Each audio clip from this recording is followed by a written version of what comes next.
வணக்கம், இது crime time. நான் பாலவேல் சக்கரவர்த்தி.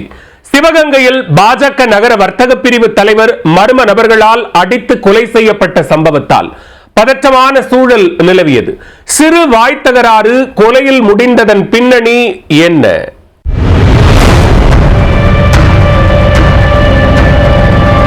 சிவகங்கை வாரச்சந்தை காவலர் குடியிருப்பு பகுதியில் இருசக்கர வாகன பழுது நீக்கும் கடை நடத்தி வருபவர் சதீஷ்.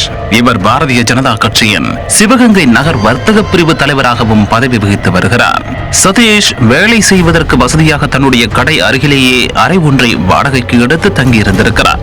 இவரது அறையின் அருகில் ட்ரம் செட் செய்து விற்பனை செய்யும் நபர்கள் சிலரும் தங்கி இருந்துள்ளனர். வியாழக்கிழமையன்று இரவு தன்னுடைய அறையில் சதீஷும் அவரது நண்பரும் சேர்ந்து மது அருந்து இருக்கின்றனர். சிறிது நேரத்தில் பக்கத்து அறையில் தங்கியிருந்த ட்ரம் செட் விற்பனை செய்யும் நபர்களுக்கும் சதீஷ் தரப்புக்கும் இடையே வாக்குவாதம் ஏற்பட்டுள்ளது.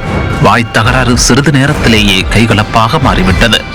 இதில் சதீஷை அந்த கும்பல் தாக்கி தள்ளிவிட்டதில் சதீஷ் தலையில் பலத்த காயம் ஏற்பட்டது. இதனை அடுத்து சம்பவ இடத்திலேயே சதீஷ் உயிரிழந்துள்ளார்.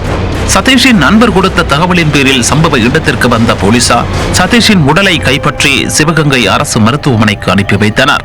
மேலும் பக்கத்து அறையில் வசித்து வந்த ட்ரம் செட் தயாரிக்கும் நபர்களையும் பிடித்து போலீசார் விசாரணை நடத்தி வருகின்றனர். சாதாரண வாக்குவாதத்தில் பாஜக பிரமுகர் அடித்து கொலை செய்யப்பட்ட சம்பவம் சிவகங்கை பகுதியில் பரபரப்பை ஏற்படுத்தி இருக்கிறது.